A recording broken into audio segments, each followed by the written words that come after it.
103. सगळ्यांनी आपलं पवित्र शास्त्र उघडूयात. आपण काढू स्तोत्र संहिता अध्याय 103.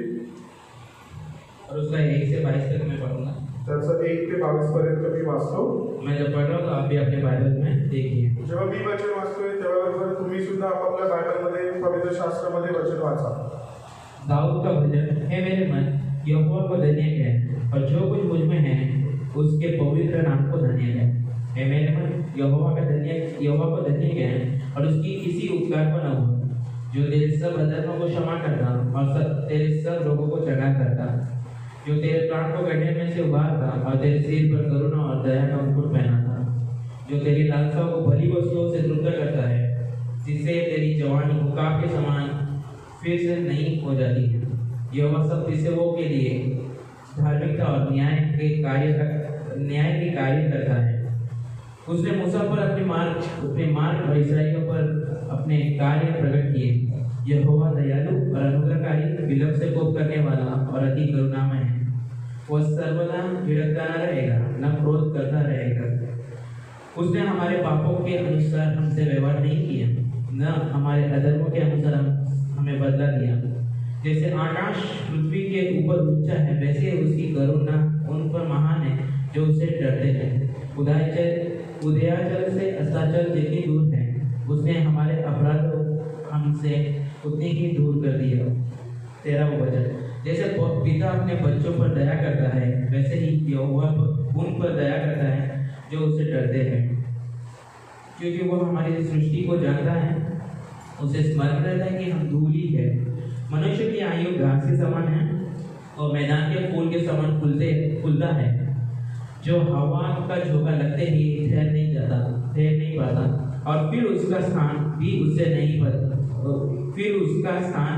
नहीं पहचानता. परंतु यहोवा की करुणा अपने भक्तों पर सदा सर्वदा और उसकी धार्मिकता उनके नाती पोतों पर बनी रहती है, अर्थात उन पर जो उसकी वाचा का पालन करते हैं और उसके उपदेशों पर चलना याद रखते हैं. यहोवा ने अपना सिंहासन स्वर्ग में स्थापित किया है और उसका प्रभुत्व सब पर शासन करता है. हे यहोवा के दूतों, तुम जो बड़े पराक्रमी हो और उसके वचन की पुकार को सुनते हो, तुम जो उसके वचन का पालन करते हो उसको धन्य कहो. हे यहोवा की सारी सेनाओं, हे उसके सेवकों, तुम जो उसकी इच्छा पूरी करते हो उसको धन्य कहो. हे यहोवा की सारी सृष्टि, उसके राज्य के सब स्थानों में धन्य कहो. हे मेरे मन तू यहोवा को देने के. आइए हम प्रार्थना करते हैं. हे हमारे स्वर्गीय पिता परमेश्वर यीशु मसीह के नाम से हम प्रार्थना करते हैं प्रभु, हमें सहायता करिए, मदद करिए कि हम वचन को सुन सकें, वचन का पालन कर सकें. यीशु के नाम से आमीन. Praise the Lord. तो ये वचन दावीद ने लिखा है. ये जो स्तोत्र है दावीदाने लिहिलेलं आहे. और ये जो भजन है 103 102 के बाद आता है. स्तोत्र 103 102 च्या नंतर येतं. तो आपको लगेगा कि तो हमको हमेशा सवाल रहता है कि ये भजन को रखा क्यों गया है इस तरीके से. तर आपल्याला कधी कधी प्रश्न पडतो की याचा अनुक्रम असा का लावला गेला आहे. दावीद के भजन पहले क्यों नहीं रखे गए. दावीदाचे जे स्तोत्र आहेत ते आधी का नाही ठेवले. या दावीद के भजन पहले करना चाहिए, फिर दूसरी भजन करना चाहिए, फिर तीसरे भजन, ऐसा क्यों नहीं रखा. आधी दावीदाचे स्तोत्र पाहिजे, मग आसाफाचे स्तोत्र पाहिजे, असं का नाही केलं. कभी हम लोग देखते हैं दावीद का भजन आता है, फिर गौरव वंशी का आता है, या कुछ अभी 102 में देखेंगे तो एक पीड़ित की प्रार्थना, तो उसका नाम किसने लिखा है वो पता नहीं. आता आपण बघतो दावीदाचं स्तोत्र येतं, मग मध्ये कोऱ्यावंशांचं येतं, मग 102 मध्ये आपण बघतो की ती विपत्तीसाठी प्रार्थना केली पण त्याचं नाव नाही. उधर एक मनुष्य जो है वो पीड़ित है, वो परमेश्वर की दुआई दे रहा है, पर वो कौन सा मनुष्य उसका नाम स्पेसिफिक नहीं है. एक माणूस आहे, एक व्यक्ती आहे जो विपत्तीमध्ये आहे, त्रासामध्ये आणि त्याने ते स्तोत्र लिहिले पण त्याचं नाव नाही लिहिलेलं. तो हम देखते हैं जब ये बात होती है तो हमको ऐसा लगता है कि ऐसा क्यों लिखते हैं. तर आपण जेव्हा पवित्र शास्त्र वाचतो, अध्ययन करतो, तेव्हा आपल्याला प्रश्न येतो की याचा अनुक्रम असा का लावलाय.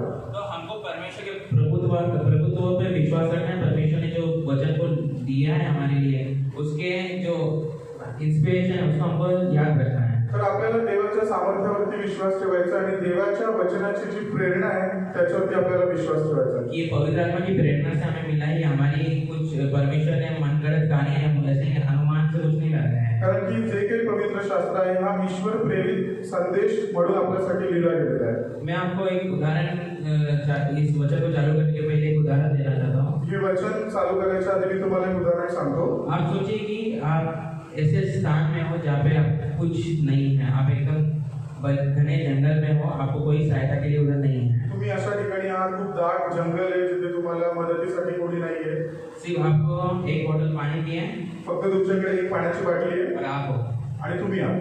तो आप उस जंगल के सफर में, और आपको निकलना है जंगल से, तो 1 घंटा नहीं, 1 दिन का लाइक पड़ाव लगेगा। आपको जंगल से जाके निकलना है बाहर। तर जंगलातून बाहेर येण्यासाठी तुम्हाला 1 दिवसाचा प्रवास करावा लागेल. तो आप उस समय किस प्रकार से रहोगे? तर आता तुमच्या मोठी समोर एक बिकट परिस्थिती आहे की आता तुम्ही ती परिस्थितीमध्ये कसे वागाल. तो आपका जो मन है, आपका जो हृदय है, वो किस प्रकार से प्रतिक्रिया करेगा या आपको किस प्रकार से रिस्पॉन्ड करेंगे उस बात में? आता त्या कठीण परिस्थितीमध्ये तुमची प्रतिक्रिया काय असेल किंवा तुमचं मन, तुमचं हृदय जेव्हा काय बोलेल. और आपको बोला गया कि जब आप पार करोगे तो आपको बहुत सारा पैसा मिलेगा, बहुत सारा धन मिलेगा। आता तुमच्या समोर हा एक टास्क ठेवलाय की बाबा या 1 दिवसाचा प्रवास करून जर त्या जंगलातून तुम्ही बाहेर आलात तर तुम्हाला एवढे पैसे भेटतील किंवा बक्षीस भेटेल, काहीतरी भेटेल. आप क्या करोगे उस समय? आप विचार करिए, उसमें विचार मन में रखते हुए इसको देखिए। तर आता हा प्रश्न डोक्यामध्ये ठेवून त्याच्यावरती विचार करा आणि आपण आता पुढचं वचन बघू. तो मेरा मुख्य उद्देश्य यही है इस वचन का। तर आजच्या वचनाचा मुख्य उद्देश हाच आहे, विश्वासी यहोवा राजा है, विश्वासी यहोवा हा राजा आहे, इसलिए उसे धन्य कहो, म्हणून त्याला धन्य म्हणा, क्योंकि वो अपनी करुणा और दया में होकर हमें क्षमा करता है। कारण त्याच्या दयेद्वारे, कृपेद्वारे तो आपल्याला क्षमा करतो. तो मैं जब आपको वो उदाहरण बताया तो आपको ये भी याद रखना है कि उस उदाहरण में आपने कुछ गलत काम किया है, आप कर्जदार है और आपको बोला जा रहा है कि आपको कर्जा चुकाना है, आपको कुछ भी करना है तो आपको ये टास्क करना ही पड़ेगा। तर तुम्ही ते उदाहरण नेहमी लक्षात ठेवा की जरी तुम्ही चुकला, तुमच्याकडून काही चुका झाला, तुम्ही देव हा सुधारणारा आहे आणि आपल्याला मदत करणारा परमेश्वर. और ये टास्क आपको इसलिए दिया गया है क्योंकि आपने बहुत बड़ी गलती की है। आणि हा जो टास्क आहे तो तुम्हाला यासाठी दिलाय की तुमच्याकडून खूप मोठी तरी चुकी झाली, काहीतरी चूक झाली और तुमच्याकडून आपको लाइक करोड़ों अरबों का आपको कर्जा लौटाना है। आणि तुमच्यावरती खूप कर्ज आहे आणि ते कर्ज तुम्हाला आता कंप्लीट करायचं, ते कर्ज तुम्हाला फेडायचं आहे. अगर आपने टास्क कंप्लीट किया, आपने जंगल पार करके वो जो खजाना है या जो भी है वो लेके आए या वो उधर तक पहुंचे, तो आपका पूरा जो कर्जा है करोड़ों का अरबों को माफ किया जाएगा। जर का तुम्ही तो टास्क कंप्लीट केला, तुम्ही तिथपर्यंत पोहोचला की बक्षीस मिळवलं, तर तुमच्यावरती जे काही कर्ज आहे ते पूर्ण माफ केलं जाईल. तो ये उदाहरण को याद रखें। तर या उदाहरणाला लक्षात ठेवा. तो पहला वचन से लेकर 5वां वचन तक हमें ये पता चलता है कि यहोवा के सब उपकारों के कारण हमें उससे धन्य कहना है। तर एक वचन 1 ते 5 पर्यंत आपल्याला हे समजतं की देवाने आतापर्यंत जे काही उपकार आपल्यावरती केले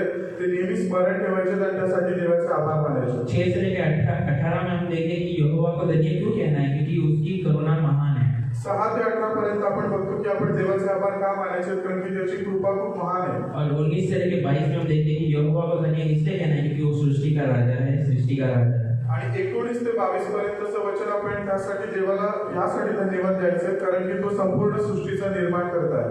तो हम जब देखते हैं इस भजन को, तर आता आपण हे स्तोत्र बघूया. तो इधर दावीद जो है वो खुद से इधर बात कर रहा है, खुद से संवाद कर रहा है, वो आपस खुद ही मतलब बातें कर रहे हैं। इधर वो एकदम आपस में लाइक हम लोग जब अकेले रहते हैं तो हम लोग कैसे डिस्कस करते हैं अपने आप से, वैसे ही वो इधर कर रहा है, ऐसा हमें प्रतीत होता है। आता स्तोत्र 103 म्हणजे दिले दाविदाने तो स्वतःशी संवाद करतोय. देवाने त्याच्या जीवनामध्ये जे काही काम केलं त्याच्याबद्दल तो स्वतःशी बोलतोय और प्रभु की धन्यवाद है, प्रभु को स्तुति कर रहा है। आणि तो देवाची स्तुती करतोय, देवाचा आभार मानतोय. तो हम जब स्टार्टिंग में देखते कि वो क्या कर रहा है, दावीद क्या कर रहा है, हे मेरे मन प्रभु यहोवा को धन्य कह है। आणि सुरुवातीलाच तो त्याच्या मनाला काय म्हणतो की हे माझ्या मना, हे माझ्या अंतर्यामा, तू देवाचे आभार मान. तो उससे हमको क्या दिखता है कि वो क्या कर रहा है, अपने आप से बात कर रहा है, वो अपने आप को कह रहा है कि मेरा मन जो है तो यहोवा को धन्य कह। वो क्यों कह रहा है, वो ये वाक्य क्यों ला रहा है, तो वो आगे बात करेगा उस पर. आणि तो स्वतःच्या मनाला जसं काही कमांड देतोय, त्याला तो आज्ञा देतोय की हे माझ्या मना, तू देवाचे आभार मान. आणि का आभार मान ते तो पुढच्या वचनामध्ये लिहितोय. तो हम इधर जब देखते कि परमेश्वर जो है उसने उसके जीवन में बहुत कुछ किया है, तर तो लिहितोय की देवाने त्याच्या जीवनाला पूर्ण केलंय. पर उससे भी बड़ा वो क्यों कह रहा है कि मेरा मन प्रभु को धन्य कहे या मेरा मन यहोवा को धन्य कहे, क्योंकि परमेश्वर जो योग्य है, क्योंकि उसके पवित्र नाम को धन्य कहे. तो पवित्र नाम उसका है, इसलिए उसको धन्य कहना है. आणि तो यासाठी स्वतःच्या मनाला सांगतोय की देवाचे आभार मान, कारण की देवाचं नाव पवित्र आहे आणि देवाच्या पवित्र नामानिमित्त देवाचे आभार मानायला तो सांगतोय. और उसके बहुत सारे हम उसके कर्जदार हैं, मतलब उसके उपकार हम पे बहुत हैं. आणि देवाचे खूप सारे उपकार आपल्यावरती आहेत. और उसने उसके उपकार किस प्रकार से हम पे हैं. आणि आता देवाचे उपकार कसे आपल्यावरती आहेत. तो हम देखते कि इधर हमारे जीवन के हर पड़ाव में, मतलब हमारे जीवन के डिफरेंट एज में, स्टेज जी रहे हैं, तो उसकी अनुग्रह हम पर विभिन्न तरीके से है। तीसरे वचन से लेकर 5 वचन तक हम देखते हैं। आपलं रोजचं जीवन जगत असताना आयुष्याच्या प्रत्येक वळणावरती, आयुष्याच्या प्रत्येक परिस्थितीमध्ये देव कशा पद्धतीने आपल्यावरती उपकार करतो हे आपण वचन 3 ते 5 मध्ये बघतो। हम जब उद्धार पाए, हमारा उद्धार हो गया, तब हम लोग ने क्या देखा कि उसने हमारे अधर्मों को क्षमा किया। आपल्याला देवाने तारण दिलं, म्हणजे काय केलं? आपल्या सगळ्या पापाची त्याने क्षमा केली आणि आपल्याला तारण दिलं। उसने हमें सब रोगों से चंगा किया। त्याने आपले सर्व आजार बरे केले। तो ये उस बीमारी के बारे में बात नहीं कर रहा है। आप सोचेंगे कि आज भी मैं बीमार हूँ, मेरे को ये पीड़ा से मैं जाता हूँ, ये बीमारी है। परमेश्वर आपको चंगा कर रहा है, पर आपको टेस्टिंग भी परमेश्वर करता है कि आपका विश्वास किस प्रकार से उस पर है। तर ते तो आता आपल्याला जे काही ताप आला, सर्दी आला, अशा छोट्या मोठ्या आजारांबद्दल नाही तो बोलत आहे। देव आपला विश्वास सुद्धा पारखतो की आपला कठीण परिस्थितीमध्ये सुद्धा आपला विश्वास कसा आहे। और इसमें ये बता रहा है, जब ये भजनकार लिख रहा है तो वो ये कहना चाहते हैं कि उसने हमको चंगाई दिया, तो सिर्फ शारीरिक चंगाई के बारे में बात नहीं कर रहा है, आत्मिक चंगाई। तो इधर मुख्यतः उसका जो दृष्टिकोण है वो आत्मिक चंगाई के बारे में है कि उसने हमारे आत्मिकता में जो हमको रोग लगा था, रोग का मतलब क्या? पापी थे हम लोग दासत्व में थे, उससे हमको छुटकारा दिया। तो ये आत्मिकता के बारे में बात कर रहा है। तर स्तोत्रकाराने ते वचन लिहिताना शारीरिक आजारांबद्दल किंवा शारीरिक स्थितीबद्दल लिहित नाहीये, तर तो आत्मिक गोष्टींबद्दल लिहितोय की आपण पापी होतो, आपण आपल्या आत्म्याला जो रोग लागला होता त्याच्याविषयी तो लिहितोय। वो उसका मेन फोकस ये नहीं कि शारीरिक बातों के ऊपर, तर शारीरिक गोष्टी किंवा शारीरिक आशीर्वादांबद्दल तो इथे लिहित नाही। और उसका आगे क्या लिखा कि मेरे प्राण को गड्ढे में से उबारा। वो उसका मतलब क्या है कि जब वो पापी था, वो मरा हुआ था, तभी परमेश्वर ने उसको जिलाया। जैसे हम लोग इफ्सी 1-2 अध्याय का 1 से लेकर 3 में पढ़ते हैं। वचन 4 मध्ये तो लिहितो की तो तुझा जीव विनाश करते, तो उद्धरतो। विनाश करते म्हणजे काय? आपण नाश होणार होतो, नरकात जाणार होतो, त्याच्यातून देवाने आपल्याला वाचून बाहेर काढलं। तो ये अनुमान लगाइए, मतलब ये मन में विचार आइए, ये एक तरीके का चित्रात्मक बात है। तर हे याच्यावर आपल्याला कळतं की असं देव आपल्या समोर एक चित्र तयार करतोय। ये भजनकार जो है हमारे सामने एक चित्रात्मक बातें ला रहा है कि हम लोग समझ सके कि हम लोग की स्थिति क्या थी पहले। तर आता जर काही वचन आपण वाचलं तर आपल्या समोर एक चित्र उभं राहील की आपण आधी कसे होतो आणि देवाच्या कृपेनंतर आपण आता कसे आहोत। हमको पौल भी इसके बारे में बात करते हैं, जब हम लोग इफ्सियों का पत्र 2 में पढ़ते हैं कि हमारी जो स्थिति थी, दशा थी, हम लोग क्या थी? हम लोग मरे हुए थे। आणि एफिसकरांचं पत्रात 2 नुसार पण आपल्याला पौल हेच सांगतोय की आपली जी आधीची स्थिती होती ती मेलेली स्थिती होती। एक आदमी जब मरता है तो उसकी स्थिति क्या होती है? उसको गाड़ा जाता है, उसको खड्डे में डाल दिया जाता है। जर एखादा व्यक्ती मरतो तेव्हा त्याची अवस्था कशी असते? तो मेल्यानंतर त्याला लोक दफन करतात, त्याला गाडतात, पुरतात। तो उसका मतलब क्या है कि एक दशा है, मृत्यू की दशा। तर एक मृत्यूच्या दशेसारखं आपण आधी जगत होतो। तो इधर भजनकार हमको वही कहना चाह रहे हैं कि तुम्हारी दशा थी वो खड्डे में से उबार, मतलब उसने हमको नया जीवन दिया। तर देवाचं वचन आपल्याला हेच सांगतं की आपल्याला विनाश गरजेचं म्हणजे आपण नाश होणार होतो त्याच्यातून देवाने बाहेर काढलं। और उसने क्या किया? हमारे सिर पर करुणा और दया का मुकुट पहना है। आणि त्याने काय केलं? आपल्याला तसंच नाही ठेवलं, आपल्या डोक्यावरती तारणाचा आणि कृपेचा मुकुट ठेवला। तो इसका मतलब क्या है कि हमें उसने अपने राज्य में लिया और हमें दया दिखाई अपनी। तर म्हणजे काय? त्याने त्याच्या राज्यामध्ये आपला स्वीकार केला आणि आपल्यावरती दया केली। उसने अपनी दया हम पे दिखाई कि हम कौन है, हम क्या है। त्याने आपल्यावर दया दाखवून आपल्याला दाखवलं की आपण कोण आहोत। और फिर आगे क्या है कि हमारी हर लालसा को जो बड़ी वस्तु से तृप्त करता है।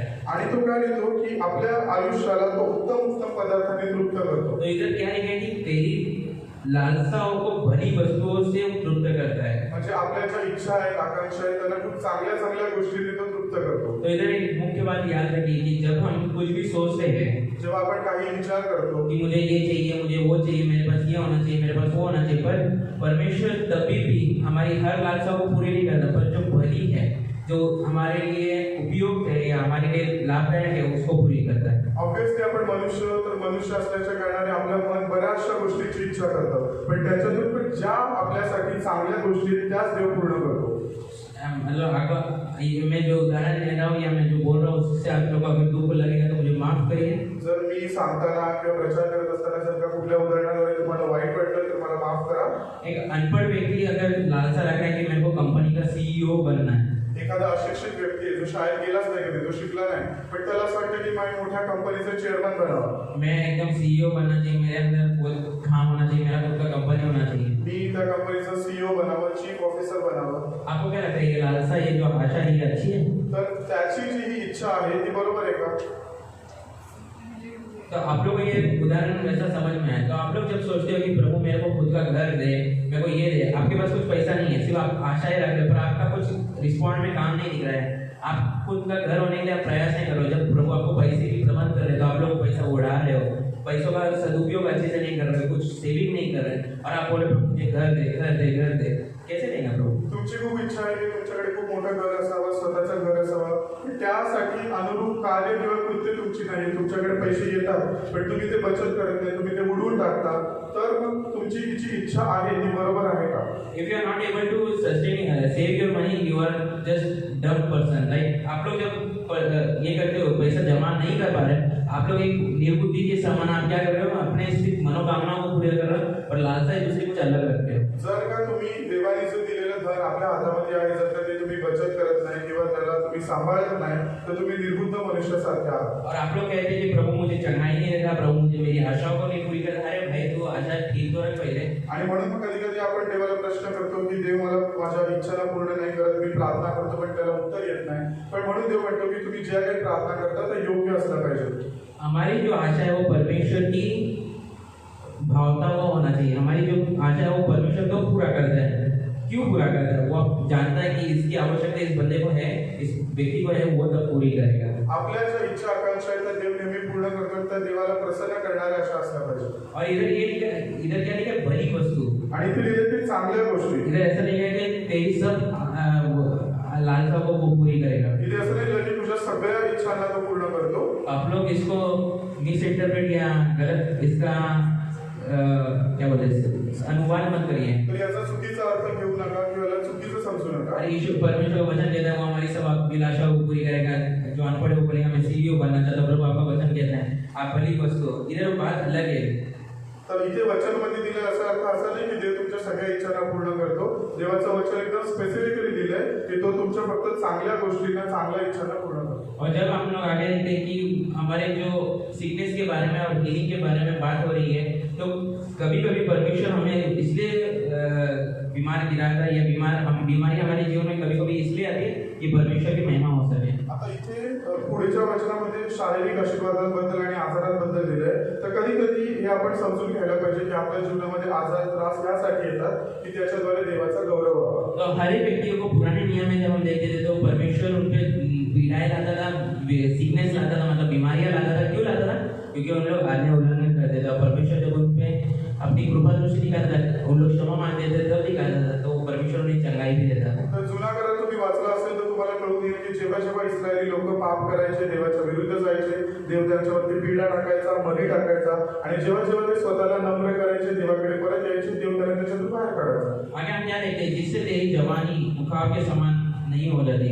आता इथे लिहिलंय की म्हणून त्याच्याद्वारे तुझं तारुण्य गरुडासारखे नवीन होतं। तो हम लोग इधर रुक के हम लोग जब 102 में जब हम देखते हैं, आता आपण इथे थोडा विश्रांती घेऊ आणि आपण 102 मध्ये जाऊ। तो 102 का जो भजन है उसमें दया के लिए प्रार्थना कर रहा हूँ। आता 102 मध्ये तो दयेसाठी प्रार्थना करतोय, और इधर जो 103 में वो स्तुति की भजनकार है, स्तुति करता है परमेश्वर की। आणि 103 मध्ये तो देवाने केलेल्या उपकारांबद्दल आभाराची प्रार्थना करतोय। तो हम लोग जब देखते हैं 103 में 102 में आप घर पे जाके पढ़ सकते हैं, तो उसमें जो भजनकार है जो पीड़ित है वो क्या कर रहा है? अपने पीड़ा में होकर वो अपने आप को व्यक्त कर रहा है कि उसकी स्थिति किस प्रकार की है। आणि स्तोत्र संहिता 102 मध्ये जो स्तोत्रकार आहे त्याने आपल्या दुःखाच्या वेळेमध्ये प्रार्थनेची निवड केली आणि प्रार्थनेमध्ये तो आपलं सगळं मनोगत देवाला सांगतोय। और वो 6 वचन में क्या कह रहा है? मैं जंगल के धनेश के समान हो गया हूँ और मैं खंडरों के उल्लू जैसा बन गया हूँ। 6व्या वचनामध्ये तिथे स्तोत्रकार म्हणतो मी रानातल्या पाणकोल्यासारखा झालो आहे, वैराण प्रदेशातील घुबडाप्रमाणे मी झालो आहे।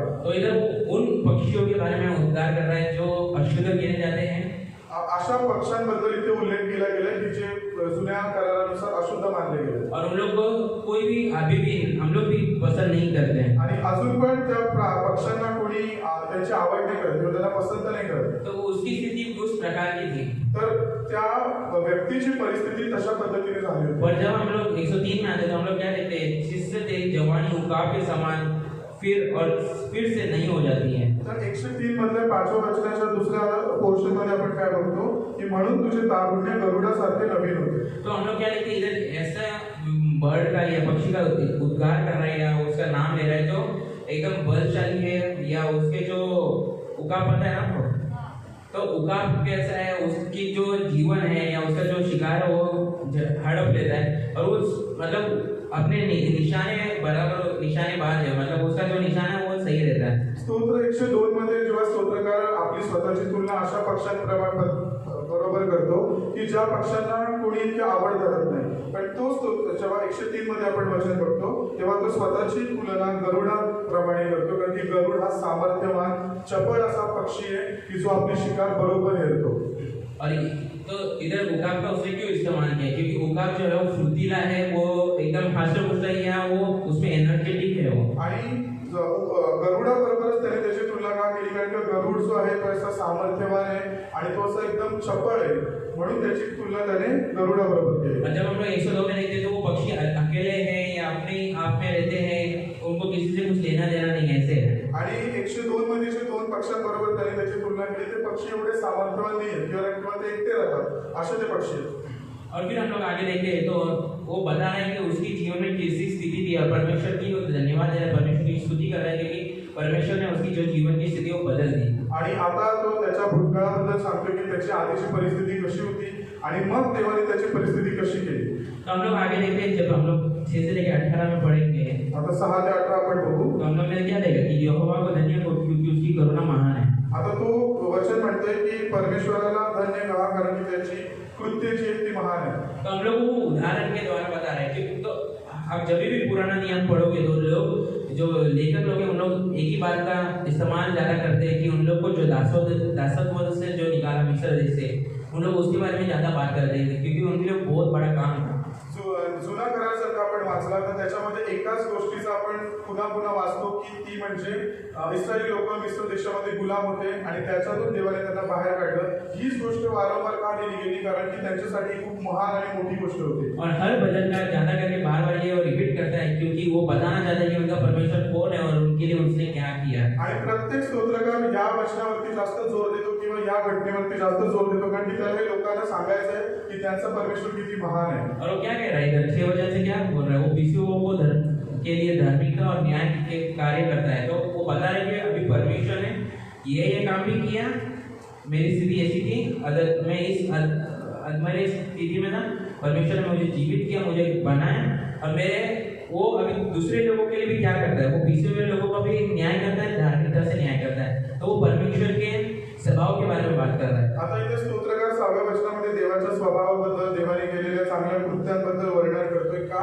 कारण की आधी माझी परिस्थिती अशी होती की मेल्यात जमा होतो, पण त्याच्यातून देवाने मला बाहेर काढलं आणि मला जिवंत केलं। वो पीछे को न्याय पीछे के लिए धार्मिकता और न्याय के कार्य करता है। ये क्यों बता रहे हैं, क्योंकि वो आगे जाके बताने वाला है कि मिस्र देश में इस्राएली लोग किस प्रकार से थे, वो पीछे हुए थे, लाइक उनके ऊपर बर्डन था, वो बर्डन समझे मतलब बोझिल थे और परमेश्वर ने उसमें से उनको छुड़ाया। तो असं का लिहितो की त्रास होत असलेल्या, छळ होत असलेल्या लोकांसाठी तो न्यायाची कृत्य करतो, कारण की त्याचं तो वर्णन पुढे करतो की इस्रायली लोक जेव्हा मिस्र देशामध्ये गुलाम होते तेव्हा कशा पद्धतीचा छळ आणि कशा पद्धतीचा त्रास त्यांना होता।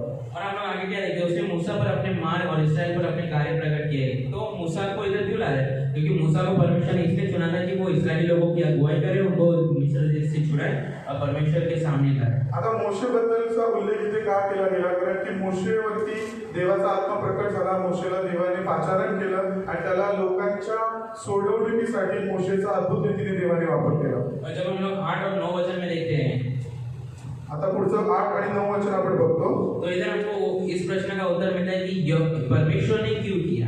आणि इथे उत्तर मिळतं की देवानेच हे सगळं का केलं। तो हम लोग 6 वचन में देखेंगे कि वो पीछे का न्याय चुकाता है, वो ये करता है, वो करता है, पर उसको करने का कारण क्यों है, मतलब वो क्यों कर रहा है। तो हम लोग को जब प्रश्न होता है कि ये व्यक्ति क्यों कर रहा है, तो इधर भी जब हम पढ़ रहे थे हमको ये प्रश्न होना चाहिए कि अच्छा चलो हमको पता चला कि ये दशा में से परमेश्वर ने हम लोग के जीवन में किया काम, इस दशा में किया, तो हमको अभी उत्तर दे रहा है भजन का कि वो क्यों कर रहा है, उसकी मतलब जरूरत क्यों है कि करने की। आता 6व्या वचनामध्ये आपण बघितलं की छळ होत असलेल्या, त्रास होत असलेल्या लोकांसाठी देव न्याय करतो, पण आता देवच हे सगळं का करतो किंवा देवाचा याच्याशी काय संबंध आहे ते आपण 8व्या आणि 9व्या वचनामध्ये बघतो।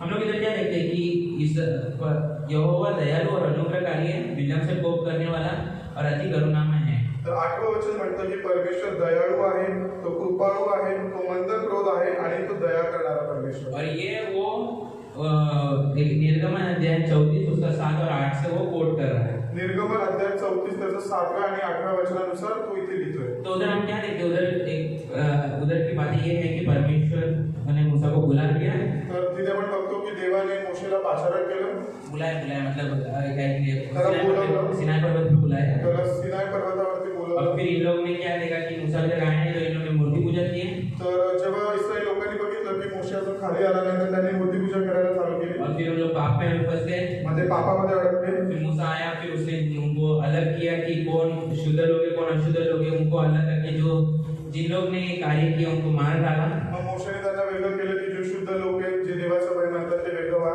जे अशुद्ध आहेत त्यांनी बाजूला आणि त्यांच्यावरती न्याय आला ते मेले. तो परमेश्वर का क्रोध उनमें भड़क गया. तर देवाचा क्रोध त्यांच्यावरती संतापला. इसलिए परमेश्वर ने क्या बोला, मूसा तू बाजू हट, मुझे उनको खत्म करने दे. म्हणून देव मोशेला काय म्हणाला की तू बाजूला हो, आता मी त्यांचा न्याय करेल, मी त्यांना मारून टाकेल. पर मूसा उधर परमेश्वर को याद दिला रहा है. इसका मतलब ये है कि परमेश्वर भूल गया है. तर मोशे तिथे देवाला आठवण करून देतोय, पण याचा अर्थ असा नाही की देव विसरलाय. इधर परमेश्वर को याद नहीं है या परमेश्वर भूल गया कि मैं करुणामय, मैं अनुग्रह दिखाने वाला परमेश्वर, वो बात नहीं है. किंवा याचा अर्थ असा नाही की देव स्वतःचा स्वभाव विसरला की तो दयाळू आहे, तो मंद क्रोध आहे, कमी रागवणार आहे, असा याचा अर्थ असा नाहीये. पर इधर मूसा बताना चाहता है कि प्रभु आप है कौन, आपने हमारे लिए किस प्रकार से किया, वो प्रार्थना कर रहा है, विनती कर रहा है. तर तो देवाला त्याच्या सामर्थ्याबद्दल प्रार्थना करतो की देवा तू कसा आहेस, आणि त्याच्या त्या परिस्थितीसाठी तो प्रार्थना करतोय. और हम लोग ये बात देखते हैं कि इधर जो दावीद भी है वो भी पर्सनली मतलब वैयक्तिक रीति से यही बात अपने जीवन में एक्सपीरियंस कर रहा है मतलब. आणि आता दावीद पण जसा जुन्या करारामधला आपण वाचलं की इस्रायल लोकांना जसा त्रास होता किंवा ते ज्या त्रासातून गेले, सेम असा अनुभव दावीद पण स्वतःच्या वैयक्तिक आयुष्यामध्ये घेतोय. दावीद भी अपने वैयक्तिक जीवन में ये अनुभव कर रहा है कि परमेश्वर उसमें अनुग्रहकारी रहा, उसको हर परिस्थिति से छुड़ाया. आणि दावीद पण त्या गोष्टीची आठवण करतोय की कुठल्याही मी कठीण परिस्थितीतून गेलो, बिकट परिस्थितीतून गेलो, तरी देवाने मला सोडलं नाही आणि देव माझ्या बरोबर होता. और वो ये याद रखेगा. और वो क्या कहता है 9वें वचन में, वो सर्वदा झगड़ता न रहेगा, न क्रोध करता रहेगा. आणि 9व्या वचनामध्ये तो लिहितो की तो सर्वदा दोष देत राहणार नाही आणि तो आपला क्रोध सर्व काळ राहू देणार नाही.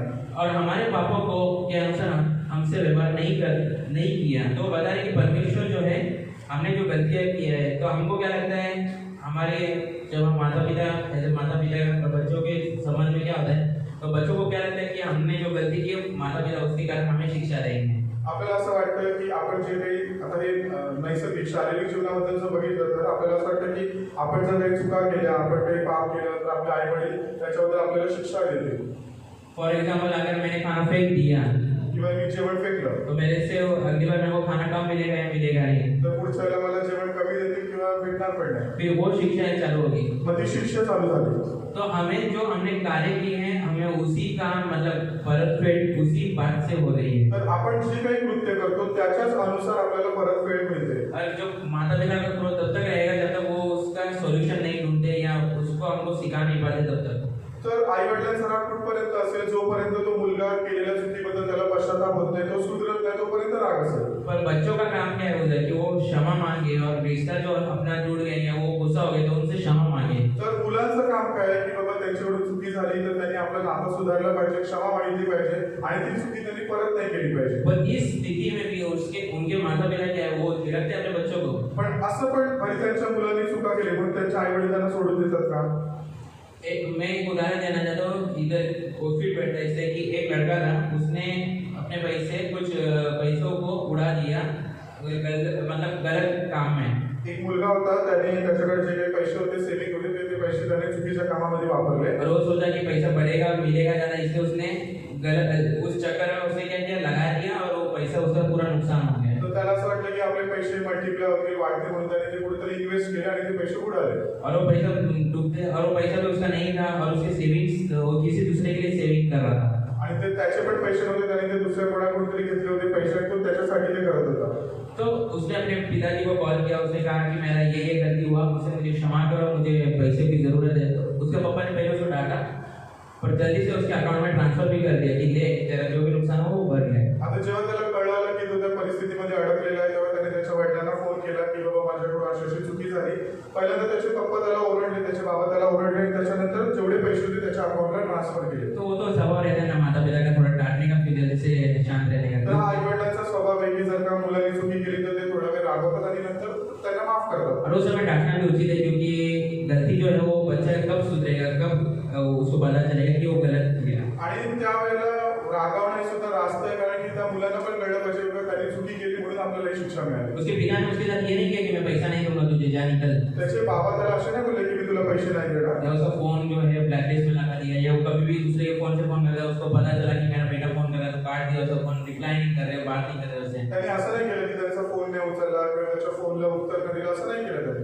या वो घर पे आया तो उसको भगा दिया, निकाल दिया घर से, तूने हमारे पैसे डुबाए, तूने पैसे डुबाए, तू हम लोग के पास पैसे के लिए आ रहे हैं, ये बोल के उसको क्या दिया था, झिड़क नहीं दिया. किंवा तो घरी आला त्यांचा मुलगा, आता बाबा माझे पैसे तू उडवले म्हणून त्याने त्याला घरातून हाकलून नाही दिलं. पर क्या किया, उस पर दया दिखाई अपनी. तर त्याच्यावरती त्यांनी दया केली, क्रोध नहीं किया उसमें. त्याच्यावरती रागवले नाही. या क्रोध किया, पर वो क्रोध भी कुछ समय के लिए सीमित था. त्याच्यावरती रागवले त्याचे बाबा, पण थोड्या वेळासाठी रागवले. तो वही वो बताना चाहता है कि हमारे पिता जो है वो शारीरिक पिता होके भी उन लोग ये करते, तो आपका आत्मिक पिता जो है वो उससे भी कितना बढ़कर वो आपको क्षमा करता है. तर देव आपल्याला या उदाहरणाद्वारे हे शिकवू इच्छितो की आपले शारीरिक आई वडील सुद्धा जर का थोड्या वेळासाठी आपल्यावरती रागवतात, नंतर आपल्याला माफ करतात, तर आपला देव हा आत्मिक पिता आहे, तो किती अधिक पटीने आपल्याशी असं करेल. और हमें क्या करते हैं, हमारे हर अपराधों को क्षमा करते हैं, उसके अनुसार हमने अगर गलत किया तो उसके साथ गलत को गलत नहीं करते हैं. तर आपण चुका केल्या म्हणून देव आपल्या चुकांबद्दल आपल्याला चुकीची परतफेड देत नाही, तर तो आपल्याला क्षमा करतो. हम मनुष्य क्या करते हैं, आपण मनुष्य काय करतो, अगर सामने वाले ने हमको गलती की है समोरच्याने आपल्या विरुद्ध चूक केली तो मैं भी उसके साथ वही परतफेड दूंगा. तर आपण पण जशाला तसे टिट फॉर टॅट करतो.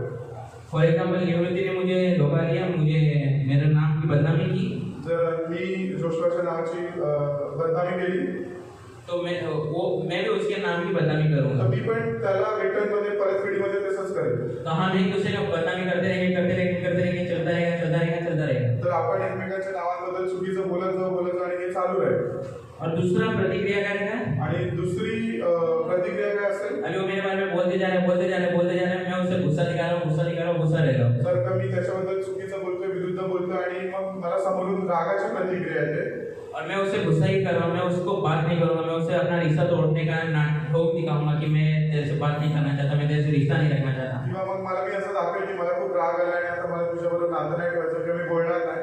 क्या हमारा जो चरित्र है वो इस भजनकार जो कह रहा है, जो परमेश्वर का चरित्र है उससे मिलता जुलता है. तर आपला स्वभाव आणि देवाचा स्वभाव मिळता जुळता आहे का याच्यावरून? अगर हम एक दूसरे के अपराधों को क्षमा नहीं कर रहे, एक दूसरे को मदद नहीं कर रहे कि मसीह में बढ़ने के, तो हम लोग किस प्रकार के मसीह हैं. जर आपण एकमेकांच्या चुकांना माफ करत नाही किंवा त्यांना ख्रिस्तामध्ये वाढण्यासाठी मदत करत नाही, तर मग आपण कुठल्या पद्धतीचे ख्रिस्ती आहोत? परमेश्वर क्या कर रहा है, हमारे पापों के अनुसार हमें बर्ताव नहीं कर रहा है या व्यवहार नहीं कर रहा है, वो हमारे अधर्मों के अनुसार हमें बदला नहीं दे रहा है, पर हम क्या करते हैं, हमारे विरोध में जिसने गलत किया है, हमारे विरोध में जिसने पाप किया है, अगर समझो सामने वाले ने भी वही प्रतिक्रिया दिया, अगर एक बार क्षमा किया, 2 बार क्षमा किया, फिर भी सामने वाला करते जा रहा है, ग्राफ भी करते जा रहे हैं, फिर आप दोनों में फर्क क्या है. जर का तुम्ही एका समोरच्याने तुमच्या विरोधामध्ये चुकी केली आणि तुम्ही त्याच्याशी तशाच पद्धतीने वागलाय, तुम्ही पण चुकीचं करताय, समोरचा व्यक्ती पण चुकीचा करतोय, मग ते वाढत जाणार. मग त्याच्यामध्ये आपला ख्रिस्ताचा स्वभाव कुठे आहे?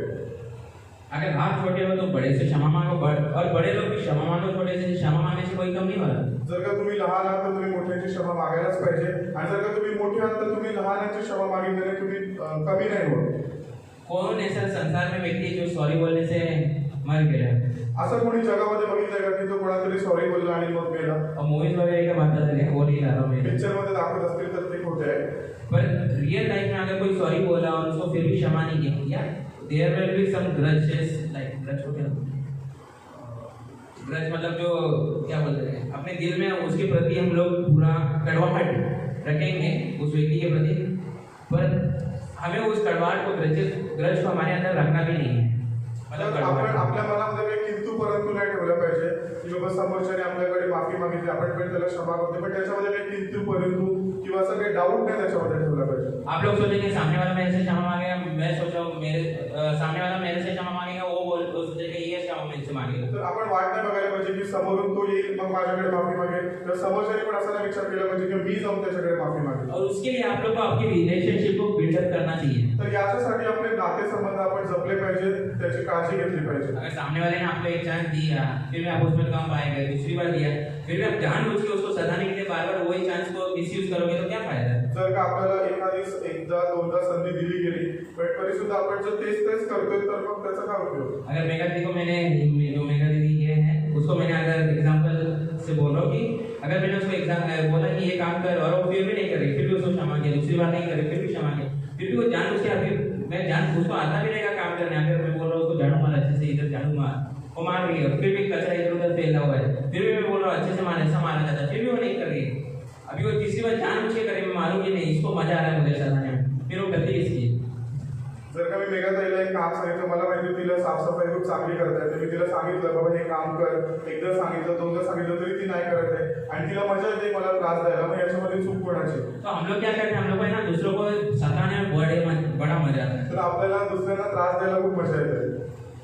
असं मत हम सब लोग वैसे, हम सब लोग को बदल ही है, आपण सगळी चीज चुका करतो, आपला सगळ्यांचा जो स्वभाव आहे। हम लोग को क्या है, हम लोग को सामने वाले ने ऐसा किया ना, हम भी उसको सता के दिखाएंगे, जर समोरच्याने आपल्याला असं केलं तर मग आपण त्याला अजून जास्त करून दाखवायचं, उसको मारेंगे, पीटेंगे, तोड़ेंगे, बोलेंगे, जब तक वो मेरे से सॉरी नहीं बोलता ना, मैं उसको सता के दिखाऊंगा। जोपर्यंत तू माझ्याकडे माफी मागायला येत नाही तोपर्यंत मी त्याला अजून त्रास देईन। उसके पहले आप सोचिए कि जब आपके साथ वो कार्य हुआ तो आपको किस प्रकार लगा। तर जेव्हा आपण त्या जागी स्वतःला ठेवून बघितलं पाहिजे की जर हे आपल्या बरोबर झालं असतं तर आपली प्रतिक्रिया काय असते। आपके साथ हुआ इसलिए आप वापस उसको दे रहे हैं ना, आपण आपल्या बरोबर असं झालं म्हणून आपण तेच त्याच्याबरोबर करतो ना।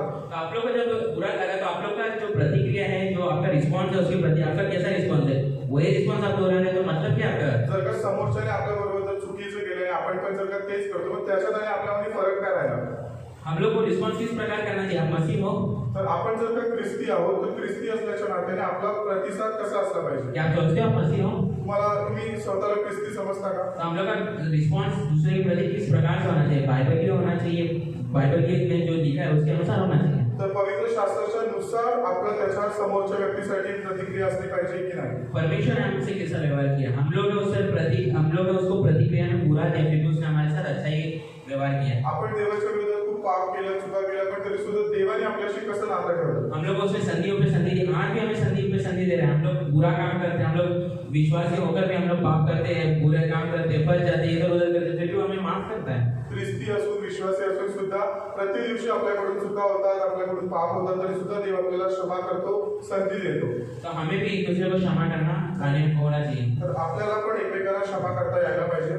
परमेश्वर की करुणा कितनी बड़ी है, आकाश के ऊपर से जितना ऊंचा है वैसे ही परमेश्वर उसी करुणा पर उन पर महान है जो उससे डरते हैं।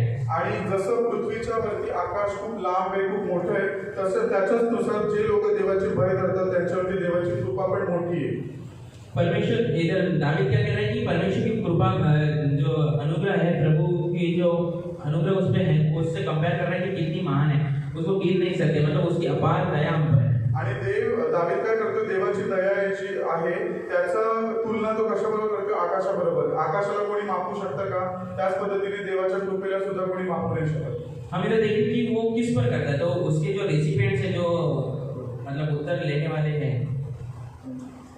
त्याच्याकडून जे उत्तर प्राप्त करणारे, मदत प्राप्त करणारे जे लोक आहेत, जिनके जीवन में ये कार्य हो रहा है, वो कौन है? जो उससे डरते हैं। आणि कोणाच्या जीवनामध्ये अशी विपुल दया केली जाते जे लोक देवाचं भय मानतात अशा लोकांवरती। और उनके साथ और क्या किया जाता है? उनकी जो पाप है वो उदय जल से अस्ताचल, मतलब इसका मतलब क्या है कि जो ईस्ट जो सनराइज जहाँ होता है और सनसेट जहाँ होता है, तो वो दोनों एक मिल सकते हैं? नहीं मिल सकते, उतनी दूर उसने की है। आपण जेव्हा केव्हा देवाकडे पापासाठी क्षमा मागतो तेव्हा देव काय करतो? ज्या साईडला सूर्य उगवतो तो म्हणजे पूर्व आणि जिकडे सूर्य मावळतो म्हणजे पश्चिम, दोन्ही दिशा एकमेकांच्या विरोधात आहेत, तर दोन्ही दिशा कधी एकत्र येऊ शकत नाही। त्याच पद्धतीने आपण क्षमा मागितली की देव आपली पाप एकमेकांपासून दूर करतो आणि ती परत स्मरणामध्ये आणत आहे। और आगे हम लोग 13वें वचन में क्या रहते हैं? पिता और बच्चे के बारे में वो उदाहरण देके बता रहा है। आता 13व्या वचनामध्ये तो एका लहान मुलाचं उदाहरण घेऊन आपल्याला सांगतो। जैसे पिता अपने बच्चों पर दया करता है, वैसे ही यहोवा उन पर दया करता है जो उससे डरते हैं। वापिस वो बता रहा है, तो उदाहरण के साथ बताना चाहता है मैं। आता देव आपल्याला इथे एक उदाहरणाबद्दलच आपल्याला दाखवायला सांगतो की जसं वडील किंवा बाबा आपल्या मुलांवरती कृपा करतात, प्रेम करतात, त्यांच्यावरती माया करतात, त्याच पद्धतीने देवही आपल्या बरोबर करतो। तो इधर एक बात और याद रखिए, जब हम लोग देखते हैं कि परमेश्वर हमारे क्षमा करता है, तो जब हम पुराने नियम में देखते तो उधर डे ऑफ अटोनमेंट, मतलब एक मेमना, 2 मेमना रहते थे, एक मार दिया जाता था और उसका खून लोगों के ऊपर छिड़का दिया जाता था, और दूसरा जो मेमना था उसको छोड़ दिया जाता था कि वो जंगल में चला जाए, वो मर जाए, कुछ भी हो जाए, पर वो लोगों का पाप लेके चला जाता है। तर जुन्या करारामध्ये आपण बघतो की प्रायश्चित्ताच्या वेळेला 2 कोकरू समोर आणले जायचे, त्याच्यात एक वध केला जायचा आणि दुसरा एक तो त्याला माफ करून त्याला सोडून दिलं जायचं। नहीं, माफ नहीं किया जाता था, उसके ऊपर अपना पाप, मतलब जो इस्राएली लोगों का पूरा पाप उस पर डाला जाता था और उसे छोड़ दिया जाता था कि वो जाके मर जाए, कुछ भी हो जाए, उसका नुकसान हो जाए। इस्रायलच्या लोकांचं सगळं पाप त्याच्यावरती टाकलं जायचं आणि त्याला सोडून दिलं जायचं। और ये बात हमारे यीशु मसीह में पूरा होता है। आणि हा जो संदर्भ आहे तो येशू ख्रिस्तामध्ये पूर्ण झाला। किस प्रकार से? कशा पद्धतीने? यीशु मसीह एक मेमना है, येशू ख्रिस्त एक कोकरू आहे, जिसका लहू जो है ना वो अति पवित्र स्थान में भी लेके गया, ज्याचं रक्त अतिपवित्र स्थानामध्ये जाऊन शिंपडलं गेलं। और जो नगर के बाहर जो जैसा हम देखते हैं गोलगोथा स्थान को कहाँ था, वो नगर के शहर के बाहर था, पहाड़ी जगह था, उधर उसको लेके गया और उसको मार दिया गया उधर। आणि गोलगोथा स्थान म्हणजे पोपडीची जी जागा होती ती नगरापासून लांब होती, बाहेर होती आणि तिथे जाऊन त्यांना मारलं गेलं। ये जो बात जो मैं बोल रहा हूँ कि ये वध के बारे में और ये मेमने के बारे में आप लोग लेवीय उसका अध्याय 16 उसका 20 से 22 में पढ़ सकते हैं। तर निर्गमन अध्याय 16 त्याचं 20 ते 22 मध्ये आपण हे वाचू शकतो। लेवी अध्याय 16 त्याचं 20 ते 22 मध्ये आपण हे वाचू शकतो। तो उधर बताया गया है कि प्रभु यीशु तो वो जो बातें हैं वो हम यीशु मसीह में पूरा होते देखते कि यीशु मसीह वो मेमना बना जो दोनों का काम एक ही में करके उसने अपने आप को समर्पित किया हमारे लिए। तर जुन्या करारामध्ये जे काही दिलं गेलं त्याची पूर्णता नवीन करारामध्ये येशूच्या काळामध्ये झाली आपण इथे बघतो। और आगे हम देखते हैं क्योंकि वो हमारी सृष्टि को जानता है और इधर वो बता रहा है कि परमेश्वर क्या जानता है, परमेश्वर को क्या पता है हमारे बारे में, वो पूरा बात अभी वो बता रहा है। आता ते स्तोत्रकार 14व्या वर्षामध्ये म्हणतो की तो निर्माण करता परमेश्वर म्हणतो आपली प्रकृती जाणतो आणि आम्ही केवळ माती आहोत हे ते आठवतो। और इधर वो जब कह रहा है कि हमारा जीवन क्षण में पूरे मतलब हम लोग एकदम भाग के समान है, हमारा जीवन एकदम आज बढ़ गए कल खत्म हो गया, हमारा जीवन भी इस प्रकार है। आणि तो इथे वर्णन करतो की आपलं जीवन जे आहे ते वाफेसारखे, आपण परमनंट इथले रेसिडेंट्स, आपण रहिवासी नाही आहोत, आपण आज आहोत उद्या नाही आहोत। क्या आपको पता है कि 19वीं सदी में आपसे पहले या 18वीं सदी में कौन से अमीर आदमी थे? 18व्या शतकामध्ये 19व्या शतकामध्ये कोणी रिच म्हणजे श्रीमंत लोक कोण होती ते आपल्याला आता माहिती आहेत का? क्या हम लोग की पॉपुलैरिटी अभी तक बनी हुई है? आता आपल्याला माहिती आहे का तेव्हाची जी श्रीमंत लोक होती ती कोण होती किंवा ते प्रसिद्ध लोक कोण होते ते माहिती आहेत का? नहीं। तो हम क्या चाहते हैं कि हमारी भी पॉपुलैरिटी इतनी बढ़े कि लोग मुझे जन्मों तक मतलब आगे की जनरेशन तक याद रखें। तर आपल्याला आता असं वाटतं की मी एवढा प्रसिद्ध व्हायला पाहिजे, एवढा फेमस व्हायला पाहिजे की येणाऱ्या पुढच्या 10 पिढ्या पण मला आठवण ठेवली पाहिजे। कोई कुछ याद नहीं रखता किसी को। कोणी कोणाला लक्षात नाही इधर ठेवत। क्या लिखा है? इधर एकदम वो जो लिखा है ना कि मनुष्य के हाँ जो 16वां वचन है उसमें क्या लिखा है? फिर उसका स्थान भी उससे नहीं पहचानता। हां, म्हणजे 16व्या वर्षामध्ये काय लिहिलंय की माणसाचं आयुष्य गवतासारखं, एकदा वारा त्याच्यावरून निघून गेला तर परत त्याला आठवत नाही की तो कुठल्या जागी होता। अभी जब ये घास निकाल दिया जाएगा, जेव्हा गवत आपण काढून टाकू इसके अंदर देखो एक घास के अंदर जैसे एक फूल वाला येलो और व्हाइट कलर का फूल आता है, त्याच्यामध्ये सफेद आणि पिवळ्या रंगाची फुलं येतात। तो वो फूल का समझो ये घास में आ गया है तर त्या गवतामध्ये ते फूल आलं और उखाड़ के हम लोग ने फेंक दिया। तर ते गवत उपटून आपण टाकून दिलं। क्या आप बता सकते कि वही जगह में वो घास था? तर आता आपल्याला कळेल का ते गवत आणि ते फूल कुठल्या ठिकाणी होतं?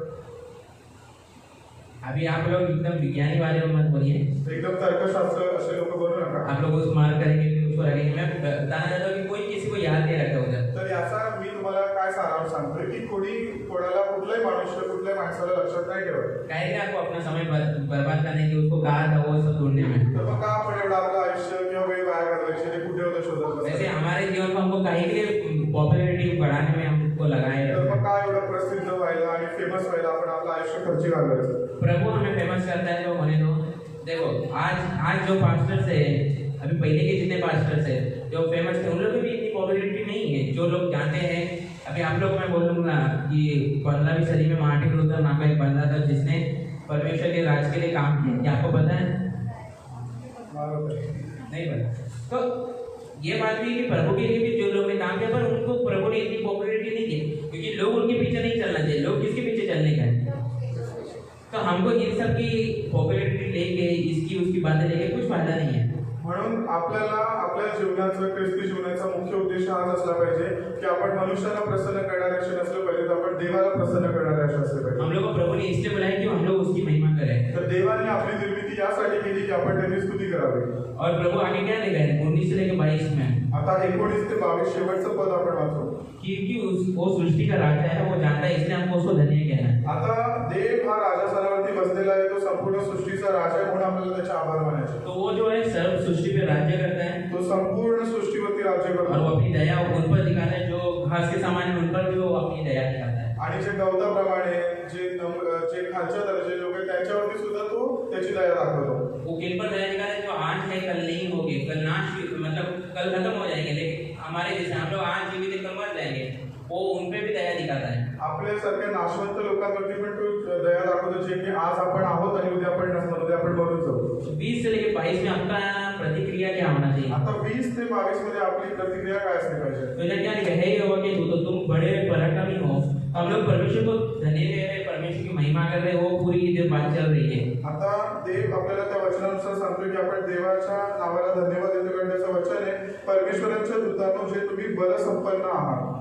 तो इधर हम लोग क्या देख रहे हैं कि वो परमेश्वर की बड़ाई कर रहा है. वचनकार क्या कह रहा है? परमेश्वर, वो अभी उसने बताया कि परमेश्वर कौन है, उसने क्या किया है. अभी अपनी तरफ से बता रहा है कि परमेश्वर तूने मेरे लिए किया है, तो तू कौन है. आता तो देवाने आपल्यासाठी जे केले त्याच्याबद्दल तो देवाची स्तुती करतोय की देवा तू कोण आहेस आणि त्याची कृत्य काय आहे त्याच्याबद्दल तो देवाची स्तुती करतो. तूने मेरे जीवन में ये काम किया, ऐसे तू मेरा सृष्टि करता है, तू मुझे बनाने वाला है. तू माझ्या जीवनामध्ये ही चांगली कृत्य केली, याचा अर्थ तू माझा निर्माण करता परमेश्वर. तूने मुझे उभारा, मुझे दासत्व से छुड़ाया, मुझे पिसवे से न्याय दिलाया. तूने मेरे जीवन में ये किया, मेरे पापों को क्षमा किया, मुझ पे दया दिखाई. तो तू कौन है? तू सबका बनाने वाला है, तू सृजनहार है, तू क्रिएटर है. देवाने तो देवाला म्हणतो की तू मला दासत्वातून गुलामगिरीतून काढलं, माझ्या पापांना क्षमा केली, मी कठीण परिस्थितीमध्ये होतो, त्रासामध्ये होतो, छळामध्ये होतो, त्याच्यातून तू मला बाहेर काढलं. का? कारण की तू संपूर्ण सृष्टीचा निर्माण करता परमेश्वर. और जब 22वां वचन खत्म हो रहा है, जेव्हा 22वां वचन संपतंय तो क्या कह रहा है वापस? हे मेरे मन तू यहोवा को धन्य कह. तर या अध्यायाच्या सुरुवातीला पण तो बोलला की हे माझ्या मना परमेश्वराचा धन्यवाद कर, आणि या अध्यायाचा शेवट पण तो करतोय हे माझ्या मना परमेश्वराचा धन्यवाद कर. तो अभी आपको अपने जीवन में लागू किस प्रकार से वचन को करना है? आता हे आजचं वचन आपण बघितलं, पण आता आपल्या जीवनामध्ये लागू कसं करायचं? पहली बात, पहिली गोष्ट, हमारा जो जीवन है आपलं जे जीवन आहे वो प्रभु का है. ते देवाचं आहे. तो इस जीवन को हमको एक दूसरे के लिए निवेश करने वाले होना चाहिए. तर ही आपलं जे जीवन आहे ते एकमेकांच्या उन्नतीसाठी असलं पाहिजे, और एक दूसरे के लिए हमको ग्रजेस मतलब कड़वाहट नहीं पकड़ के रहना है. आणि त्याच्यासाठी आपल्या मनामध्ये कुठले मतभेद किंतु परंतु नसलं पाहिजे. अगर आप इमेजिन करिए, अगर आप एक दूसरे के प्रति कड़वाहट रखते हैं, हम सोच ले कि मैं रूपाणी मेरे बारे में ये सोच रही होगी, मेरे बारे में मेघा दीदी मेरे बारे में ये सोच रही है, मेरे बारे में वो ये सोच रहे हैं. आप सब सोच सोच के आपकी सोच विचार की क्षमता क्यों बढ़ा है? इतर लोक आपल्याविषयी काय विचार करतात त्याच्याबद्दल तुम्ही विचार करून स्वतःला त्रास का करून घेता? वो सोचते भी नहीं होंगे, उनको क्या टाइम वो फ्री बैठे हैं ये सब. तुमच्याबद्दल एवढा विचार पण करत नसतील तेवढा आपणच विचार करतो. हम लोग क्या अजम्पशन बहुत बनाते हैं कि रूपाणी मेरे बारे में ये सोचती नहीं, कि वो ये करती नहीं, कि उसके बारे में ये विचार है. अरे भाई तेरे को अजम्पशन क्यों करना है? चल अपना काम कर. आपण उगाच तर्क लावतो किंवा आपण अशी कल्पना करत बसतो की समोरचे लोक माझ्याबद्दल असा विचार करतात. अजम्पशन कर करके हम लोग अपने जीवन को खराब कर लेते हैं. आणि असे तर्क लावून किंवा अशा कल्पना करून करून आपण स्वतःचं जीवन खराब करतो. दीदी मेरे बारे में ये सोच रही होगी, दीदी मेरे बारे में ये सोच रही, दीदी मेरे से बात नहीं की ना तो मेरे बारे में ये सोच रही. अरे उनको क्या है, सो काम नहीं है क्या? किंवा दीदी माझ्याशी बोलल्या नाही, त्यांनी मला प्रेझेंट नाही केलं, याचा ते माझ्याबद्दल वाईट विचार करतात असं वाटतं आपल्याला. अपने जीवन में भी बहुत लोग कि इसने मेरे को प्रेजेंट नहीं किया. अरे नहीं किया तो नहीं किया, क्या है, तुम करो ना जाके. खूप लोक असं बोलतात की याने मला प्रेझेंट नाही केलं, पण त्याने नाही केलं तर तुम्ही जाऊन करा. तुमको क्या करना है? प्रेजेंट लेके तुमको क्या बड़ा मकान बांधोगे क्या? समोरच्याने तुम्हाला प्रेझेंट नाही केलं तर त्यांनी जर केला असतं तर तुम्ही काय बदला बांधणार होते का? काहे की छोटी छोटी बातों में नहीं किया, उसको भी काम है, छोड़ो यार, उसे जानो. आप आदम से इतनी लगाते हो, वो आपको इतना असम्पशन लगाने आता तो जाके बड़े बड़े पेपर दीजिए. जर का तुम्हाला असं तर्क लावणं कल्पना करण्यामध्ये इंटरेस्ट आहे तर तुम्ही सायंटिस्ट बना जाऊ, कोई बड़े बड़े एमपीएससी यूपीएससी के एग्जाम दीजिए, उधर बहुत तर्क लगता है. किंवा गव्हर्नमेंटच्या एक्झाम द्या जाऊन. In our life we are Christian, हम लोग मसीह है, तो हमको ये सब जरूरत कामों के पीछे क्यों पढ़ना है? हमको उल्टा पढ़ना है कि एक व्यक्ति का कैसा लाभ हो, दूसरे व्यक्ति का कैसा उन्नति हो, ये हमको ढूंढना है. आपण जे ख्रिस्ती लोक आहोत, आपलं ख्रिस्ती जीवन खूप मौल्यवान आहे देवाच्या दृष्टीमध्ये. आपण खूप असे मौल्यवान असे लोक आहोत, त्याच्यामुळे आपलं जीवन हे एकमेकांच्या उन्नतीसाठी असलं पाहिजे. तो आज हम इस वचन से ये सीखे तर आजच्या वचनानुसार आपण काय शिकलो कि एक दूसरे को क्षमा करना है, क्योंकि हम लोग किसके पेट से हैं? परमेश्वर हमें क्षमा किया है, वो क्षमा प्रार्थी. अगर आपके मन में अभी भी किसी के प्रति गुस्सा रहेगा, या आपको लग रहा है कि मेरे से ये बात नहीं कर रहा है, मेरे से ये गुस्सा है, तो आप जाके क्षमा मांगो. तर आपण क्षमाळू देवाचे पुत्र किंवा क्षमाळू देवाची मुलं असल्याच्या कारणाने आपण एकमेकांना क्षमा करायची. जर कोणाच्या प्रति आपल्या मनामध्ये राग आहे किंवा वाईट असेल तर जाऊन त्यांच्याकडे क्षमा मागा. पहले जाके परवर करना सीखिए. तर आपण जाऊन आधी ते स्वतः करायला शिका. मतलब खुद जाके करने का प्रयास करिए. जे आपल्याला जे असं वाटतं की समोरच्याने केलं पाहिजे ते आपण स्वतः आधी करायला शिका. पहले आप जाके करिए, वो करने के पहले, वो 1 मिनट आने के पहले आप अपना 1 मिनट निकाल के जाइए उसके बाद. तो तुमच्याकडे यायच्या आधीच तुम्ही स्वतःचा 1 मिनिट काढून त्याच्याकडे जा. ये याद रखिए, हे तुम्ही लक्षात ठेवा. एक दूसरे के साथ रिश्ता अच्छा रखिए. एकमेकांबरोबरचे नातेसंबंध सांभाळा.